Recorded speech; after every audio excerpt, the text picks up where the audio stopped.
Bonjour à vous tous et bienvenue sur les spirales de la vie avec Christine.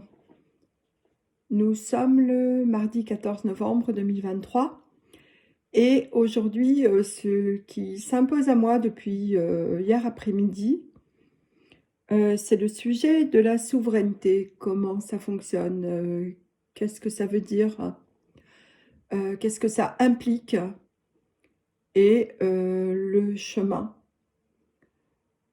qui permet d'y accéder. Alors c'est un peu, en fait, ça arrive sous forme d'images chez moi, donc je suis en train de dérouler les images et de les mettre en mots au fur et à mesure que je vous parle, ce qui peut expliquer mon côté un petit peu hésitant. Alors être souverain, déjà, c'est ne laisser personne décider à sa place, c'est-à-dire ne laisser aucune influence venir faire pencher notre décision d'un côté ou de l'autre. Lâcher l'éducation qu'on a reçue. Avec tu devrais, il faut que, il faut dire merci, il faut être poli, il faut penser aux autres, blablabla. Bla, bla, bla. Tout ça, poubelle. Vraiment. Je suis sérieuse quand je dis ça. C'est-à-dire que, certes, c'est important de respecter l'autre. Mais respecter l'autre commence par le respect de soi. Et pour cela, c'est vraiment capital de ne plus nourrir ces anciennes habitudes, ces anciens fonctionnements, les anciens paradigmes sur lesquels nous avons été construits depuis la nuit des temps. Alors c'est difficile parce qu'en même temps, on est encore un petit peu dedans, ou beaucoup dedans selon les personnes. Et c'est difficile d'avoir une métavision, une vision globale, la vision de l'aigle, comme on dit, ou la vision que vous avez depuis le haut d'une montagne, quand vous voyez tous les petits chemins qui y mènent. Et c'est ça qui est compliqué en ce moment. Pour beaucoup, c'est à la fois de sentir, de ressentir, de pressentir l'appel du large, comme je pourrais dire, c'est-à-dire que de pressentir que c'est vraiment chouette de voir le paysage du haut. Et en même temps, comme on est sur le chemin, c'est un petit peu difficile de s'en détacher et d'imaginer ce que ça pourrait être. Et c'est vraiment ça, passer dans une dimension différente, passer en 5D par exemple, c'est un état de conscience. C'est-à-dire que cet état de conscience, on ne peut l'atteindre, on ne peut y goûter que quand on a lâché tous nos conditionnements. Et ces conditionnements passent effectivement par la remise en cause complète de tout ce qu'on nous a appris depuis qu'on est tout petit et que j'ai résumé tout à l'heure, enfin résumé ou on est énoncé en partie plutôt au début de cet audio. Alors, qu'est-ce que nous apportent ces conditionnements? Qu'est-ce que nous apportent ces cadres dans lesquels nous avons grandi? Eh bien, ils nous apportent une illusion, je dis bien une illusion de sécurité. C'est-à-dire que on a l'impression que quand on se réfère à ces cadres-là, alors on est sur la bonne voie, alors on est des bons petits soldats, alors on est des bons citoyens, alors on fait comme on doit faire. Et ça nous donne une autosatisfaction fausse qui ne colle absolument pas avec ce qu'on ressent au fond de son cœur. Et quand je vous dis ça, j'ai vraiment l'image d'une caisse carrée ou rectangulaire, mais en tout cas avec des angles très pointus, dans un matériau qui ne se plie pas, et qui représenterait justement tout ce qui a été arbitraire dans notre vie, tout ce qui nous a été inculqué comme étant les bonnes manières, entre guillemets, et un autre contenant vivant, donc qui respire, hein, qui peut s'élargir, qui peut gonfler, rétrécir et s'adapter à plein de formes différentes. Quelque chose d'un peu plasmatique qui serait contraint à rentrer dans la boîte précitée. Et forcément, quand cette forme vivante se contraint ou est contrainte à rentrer dans cette boîte, eh ben, elle ne peut plus respirer, elle ne peut plus s'expanser, elle ne peut plus ressentir. Et elle commence à se grignoter de l'intérieur et à s'autodétruire.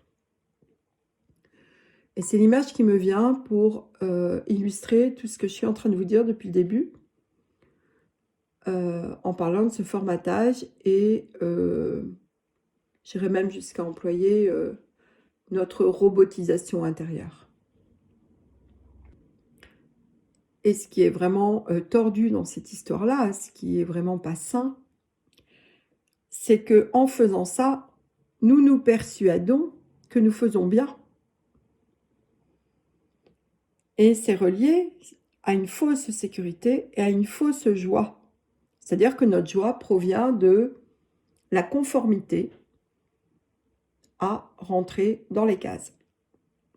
Et pas d'une joie intérieure profonde qui répondrait à l'appel de notre cœur, de notre essence divine, qui ne demande qu'à expérimenter et à s'expanser dans la joie. Donc effectivement, quand on reste dans nos conditionnements, cela alimente la peur. Parce qu'on n'ose pas en sortir. Sinon, on est mal vu, on est mal jugé, et puis surtout, on ne sait pas fonctionner autrement. Qu'est-ce qui va devenir de moi si je sors de ces conditionnements-là? Or, c'est justement ce qui nous est demandé de faire à l'heure actuelle. C'est de contacter cette part divine à l'intérieur de nous, cette part reliée à la source, de la recontacter et de la laisser sortir de sa boîte pour qu'elle s'expanse.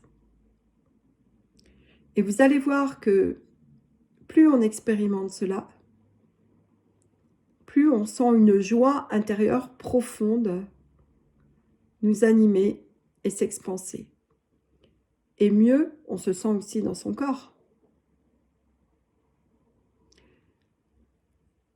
Cela demande du courage, cela demande une volonté,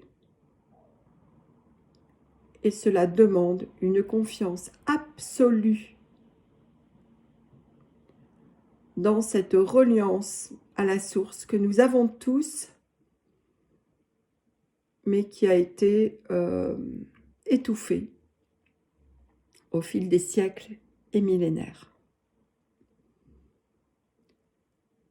Et la souveraineté, c'est reprendre la responsabilité de nos choix, en toute légitimité, en toute conscience, et en accueillant la peur qui va avec. La peur fait pour le moment partie de l'équation. Et ce n'est pas en l'ignorant que nous allons avancer, c'est en la reconnaissant comme étant encore présente et en demandant à ce qu'elle nous prévienne d'un vrai danger, vraiment. Elle est faite pour ça au départ, la peur. Nous dire qu'on va s'engouffrer dans une situation compliquée. Nous prévenir. Donc, elle a son utilité quand elle est authentique. Donc, c'est important de lui redonner sa vraie place, sa juste place, et de ne pas la laisser prendre toute la place, comme cela, comme la société, comme les conditionnements visent à faire depuis la nuit des temps. Et là, j'ai vraiment la sensation que on était autrefois d'une puissance impressionnante, sans limite à notre créativité et nos créations. Et qu'on a été réduit. C'est comme si on voulait emprisonner le soleil dans une petite boîte en essayant de capturer un rayon. Et qu'est-ce que vous avez à la fin? Une petite luciole qui ne brille même plus. Ça me fait penser à un album de livres d'enfants que j'avais été enfant et qui s'appelait La boîte à soleil. Alors, laissez votre luciole grandir, redevenir un vrai soleil et être contagieux. Et la meilleure façon de s'apercevoir qu'on est sur le bon chemin, c'est de sentir de la fluidité, de la joie, même si elle est teintée d'un tout petit peu de peur. C'est pas grave ça. Voilà comment je pourrais résumer la souveraineté.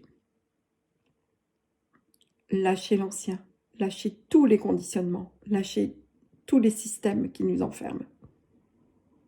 Sentir la joie qui émerge.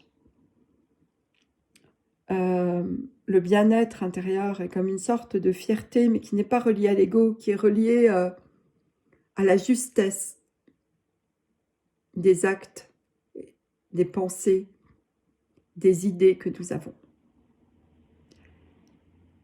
Voilà, ben écoutez, je vous souhaite une belle expansion et je vous dis à dès que possible. Au revoir.